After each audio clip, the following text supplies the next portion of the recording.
What's up guys, Lifting here. With the 1.3 patch release, I am updating yet another build guide, and this time it is my Double Bro Totem Ultimate Beginner's build guide. And it's pretty funny, because even with the massive changes to the Templar starting area, this build hasn't actually changed too much, and in my opinion it is still one of the absolute best and cheapest beginner builds out there. So compared to patch 1.2, the damage is just as good and the build has about the same amount of life. Luckily for us, it now has a lot more armor and better damage mitigation, so that's a buff. Additionally, auras now affect totems, so that means that our Grace aura and Vitality aura now benefits our two Bro totems. And I don't mention this in the video, but I would ask you to try out an experiment with Purity of Elements instead of Vitality. Purity of Elements will grant your totems a lot of survivability towards elemental damage, and it will make the gearing up process much easier for your character as well. So try it out, let me know what you think about it. You can always go back to Vitality if you prefer that instead. Overall, I feel the build has received a small to moderate buff, so I am happy, and so should you guys be.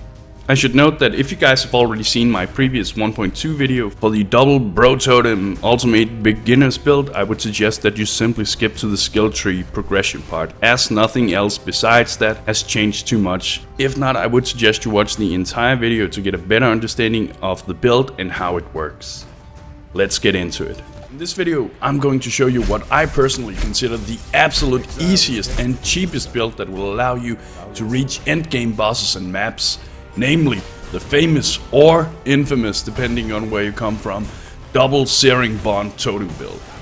This build is incredibly solid compared to the currency you have to invest into it. Searing Bond is one of those skills that scales so well with just more levels added to it. And to begin with, it actually requires nothing more than being linked with added burning damage to start doing lots of damage. When getting into later parts of the game, we're then going to transition into a 4-link. With this build you can basically reach end game without having to spend more than 10 Chaos Orbs. That's right guys, 10 Chaos Orbs. That is very cheap, and I honestly don't know of any other builds that allow you to do that at the moment.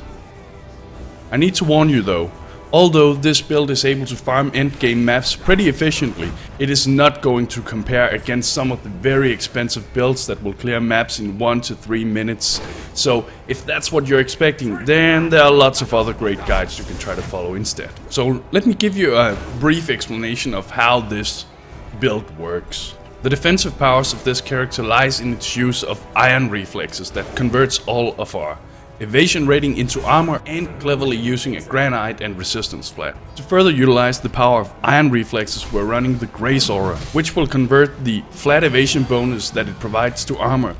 Besides Grace, we're also running Vitality to increase our life regeneration. The reason for that is that we'll be using a blood magic skill for our Searing Bro Totem later on in the game, and having a good amount of life regen makes that feel so much better. Additionally, this build ends up having 164% increased total maximum life and 1% extra increased maximum fire resistance. All this leaves us with a very high amount of armor and lots of HP, thus making us very tanky. And especially when using a totem build, you also have the benefit of the mobs attacking the totems instead of you in lots of cases. And that of course makes it safer to play. And also, since we're using totems, reflect damage is never a problem, which of course is nice not having to worry about. So before I show you how to link and set up your skill gems, let me just quickly explain to you how Searing Bond works for you new players out there. Searing Bond deals burning damage over time, and for that reason skill nodes such as increased fire damage, increased burning damage, increased elemental damage, and damage over time skill nodes and item affixes will improve the damage of this skill gem. Spell damage will not. Remember that, spell damage will not. For this build we're also picking up the keynode Ancestral Bond. This keynode allows us to have 2 totems up at a time, but in turn it also prevents us from using any self-casting spells or attacks. We will, however, still be able to use traps and mines and all that non-self-casting attacking stuff. Ancestral Bond makes it a lot easier to control the battle, as you won't have to use your own body constantly to lead the direction of the fire beam. Even though we're able to cast 2 totems, the beam will only deal damage as 1, and that means that even if we were to hit the same target with with 2 beams, it will only deal damage as 1. To further improve the damage of Searing Bond, we're also taking advantage of the Elemental Equilibrium keynote. Elemental Equilibrium works by increasing the monster resistances to the element they get hit by, but fortunately for us it will also significantly reduce their resistances to every other element. To trigger Elemental Equilibrium to make our Searing Bond totem deal more damage, we're using an elemental trap setup. This trap will deal cold damage, thus making the monsters more resistant to cold damage, but in turn they will now have 50% reduced fire resistance. And that together with our flammability curse will make the enemies very weak against fire damage, thus making Searing Bond deal so much more damage. The reason Searing Bond won't make the monsters resistant to fire damage is that technically speaking, Searing Bond does not use the hit mechanic that triggers the effect that other skills do, just like Righteous Fire for instance. But don't worry, I will demonstrate how this works later on in the video. Now let me show you the skill gem setup we use for this character. For direct damage we are of course using Searing Bond linked with increased burning damage, blood magic and increased rarity. As I said in the introduction of this build, you'll only need 2 red linked sockets in the beginning for this build to start working properly. In those sockets you want to place the Searing Bond and increased burning damage skill gems, and when you feel like it you can add in blood magic and increased rarity. If you instead of increased rarity want more damage late game, then adding a leveled empower gem can be a good idea instead. This skill gem takes forever to level though, and it shouldn't be used until it reaches level 2. Using empower is by no means necessary, but it will provide a decent boost to our damage, so you may want to consider doing that. At the moment my Searing Bond is dealing about 7,500 damage per second, and that is without the Elemental Equilibrium and flammability bonuses that we receive when using those skills. Without the Searing Touch we are closer to 5,000 DPS, so getting that staff does make a pretty nice difference. And while it isn't necessary by any means, I highly recommend getting it, but we'll talk more about this staff later on in the video. To trigger Elemental Equilibrium and thus making the monsters less fire resistant, we're using the following skill gem setup: Trap, Multi-Traps, Ice Nova and Increased Area of Effect. When these traps hit the monsters, they will take cold damage and instantly become more resistant to cold damage. But they will also receive the 50% reduced fire resistance penalty, which will make our Searing Bond deal a lot more damage, as demonstrated here in the background. Using a lightning trap linked with chain, multiple traps and trap is another possibility. I have still yet to decide what I like the most, but for now I'm using the Ice Nova trap setup, as it is easier for me to visually see what it actually hits. To further improve our defenses, we're using the classic Immortal Call cast when damage taken setup. Our cast when damage taken is level 10, Immortal Call level 10, Enduring Cry level 11, and Increased Duration you can level that all the way up to 20. It isn't restricted by the level requirements since it is a support gem. For auras we're running Vitality and Grace linked with reduced mana. Vitality will provide a nice life regeneration bonus, and this is especially nice when using blood magic to cast a Searing Bond totem, and Grace in combination with Iron Reflexes will greatly boost our armor count. And as mentioned earlier, we're also making sure to use flammability to further improve our damage by further reducing the fire resistances that the monsters have. For extra mobility we're using Lightning Warp linked with faster casting, reduced duration and blood magic. An additional bonus of using Lightning Warp with Searing Bond is that you can quickly move the beam of the Searing Bond in the direction you want.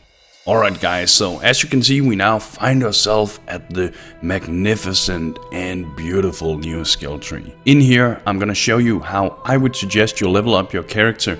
But before that, let me quickly summarize what it is that we're actually looking for here in the skill tree. For defensive capabilities we're looking for life obviously, and we're looking for armor. Pretty straightforward. For offensive capabilities we are looking for elemental damage, fire damage and burn damage. Spell damage does not influence the damage of Searing Bond, so we're not interested in picking that up. So with that in mind, let's get into it. We're gonna start off by picking up this life and mana node, then head into the life and mana regeneration nodes, where we're gonna pick up Sanctity for the increased armor, increased energy shield, life regeneration, and strength and intelligence. When we have picked up Sanctity, we're gonna pick up Discipline and Training, and then we're gonna start paving our way over towards Ancestral Bond. We're gonna do that by picking up this Elemental Damage node and then Elementalist. Elementalist will provide us with 12 to all elemental resistances, 10 increased elemental damage, and 5% chance to freeze, shock, and ignite. When we have picked up Elementalist, we're gonna pick up some more life by going into Devotion for the 8% increased maximum life, increased buff effect, and 20 plus to strength. We're gonna pick up the last life point here as well. And when we've picked up this life point, we're not going to go directly up to this area because we won't be able to use Searing Bond until level 24 anyway. So there's no point in us picking up these totem nodes yet. Instead, we're gonna pave the way down here so that we can get closer to even more totem nodes. So that when we are level 24, we can pick up Searing Bond and buffer totems straight away. We're gonna do that by picking up these nodes and then this life node. We are now at 21 points. If we go back to the top and pick up these skill points, we have reached Ancestral Bond at 27 points.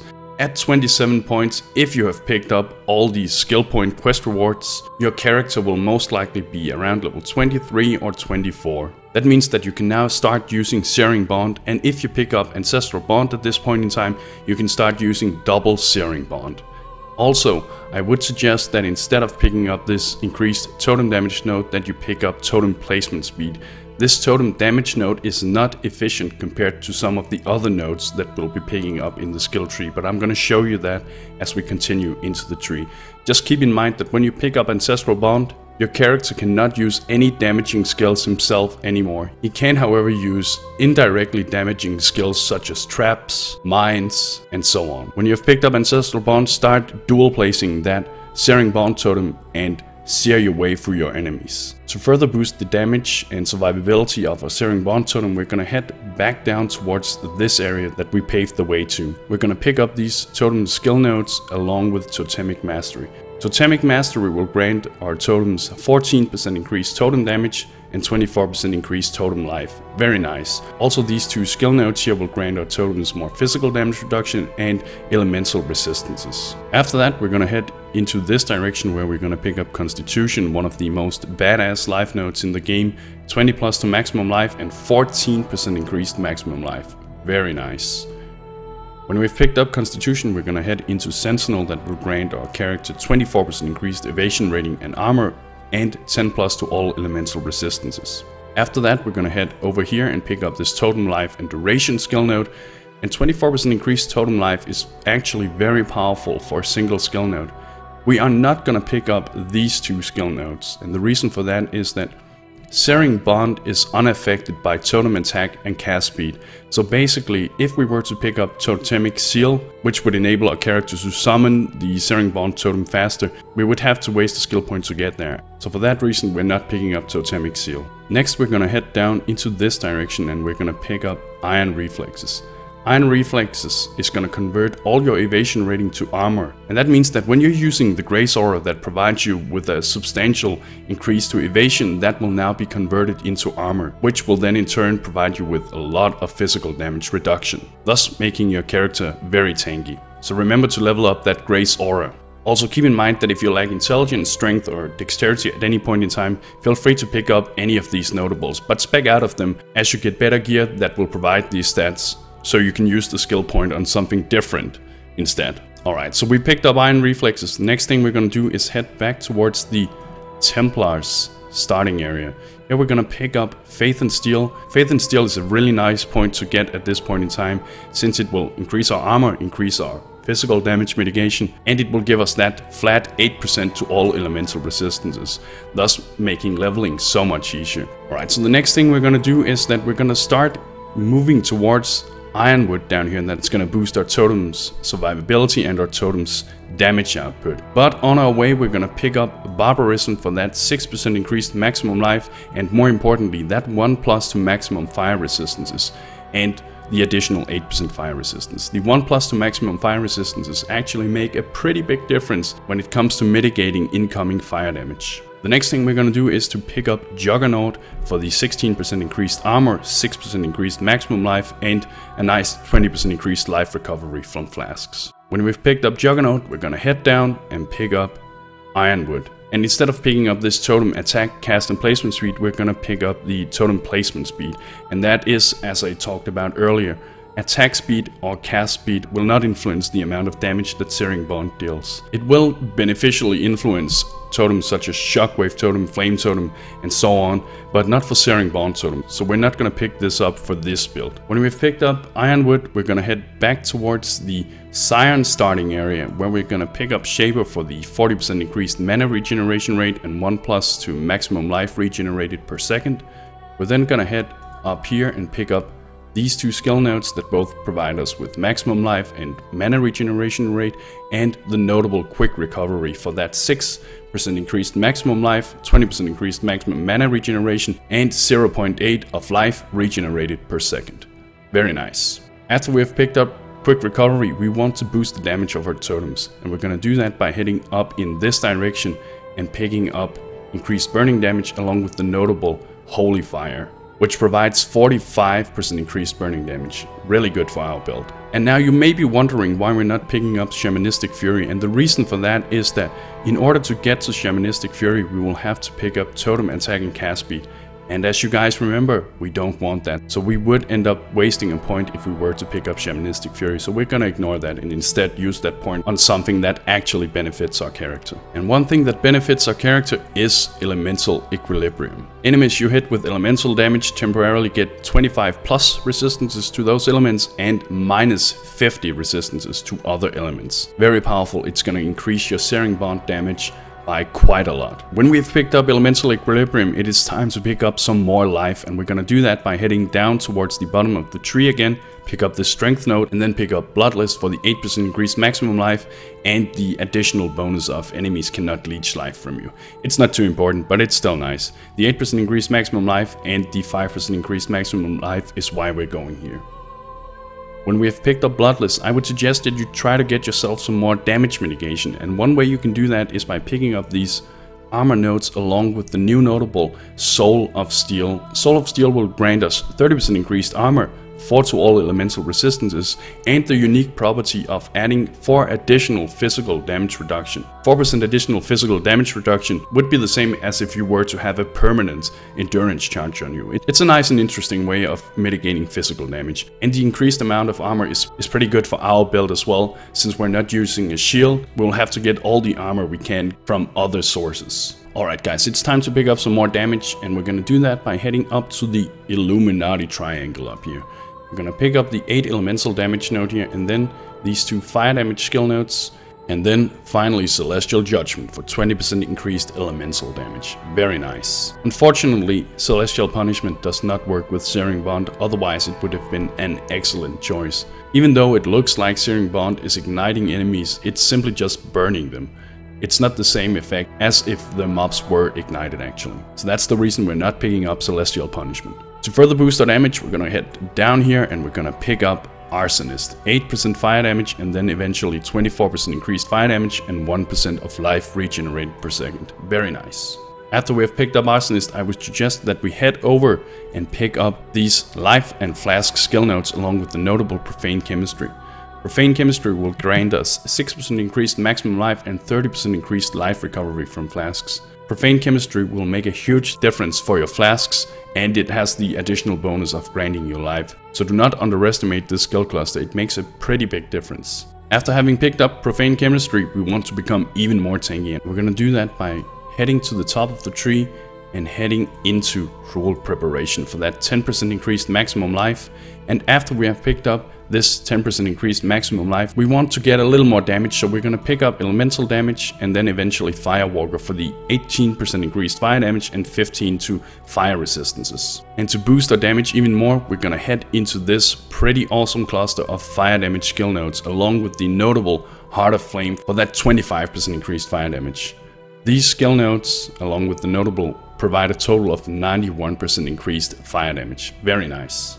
And in this point in time, the build is actually finished. But if you want to spend a few more skill points, I would suggest that you head down towards the bottom of the tree again, pick up these 2 remaining life skill points, and then head up towards the Templars area and pick up this starting elemental damage skill node. 14% increased elemental damage is efficient compared to the single cost of the skill point. Anyway, that's it for the skill tree, guys. Now let's head over and talk about gearing up and stat priorities. And now the last thing we're going to talk about is the gearing and stat priorities you should try to aim for on your gear for your character to make it as powerful as possible.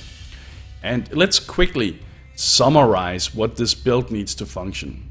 We of course want life and resistances so that we don't die. That is pretty self-explanatory. To further improve our survivability, we want as much armor or evasion on our gear, and it doesn't matter which one since we're using iron reflexes. And lastly, we want as much burning, fire or elemental damage as possible to make sure that we're able to burn our foes to ashes.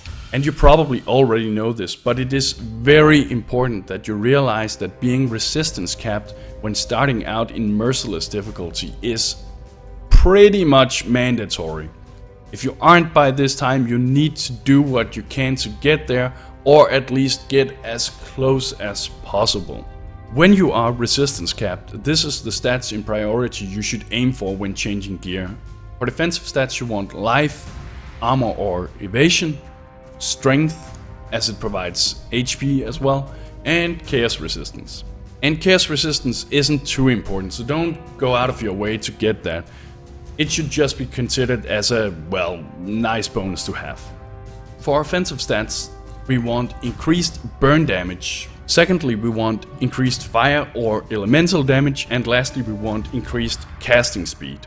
For Searing Bond, cast speed will only make you cast your Searing Bond totem faster, and it really isn't too important as we're already getting a nice buff to that from a passive skill tree. Since Searing Bond can't crit, there's no point in trying to get critical hit chance or critical hit multiplier on your gear. And as I have mentioned a few times now, I highly recommend that when reaching the later parts of the game that you start to save up for a Searing Touch staff.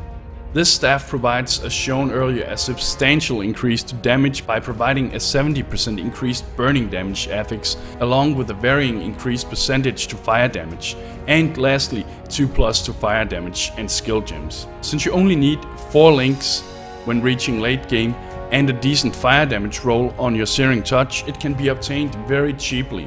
And remember that you don't need a high spell damage roll, and that is one of the reasons that it can be found so much cheaper than if you had to get the spell damage.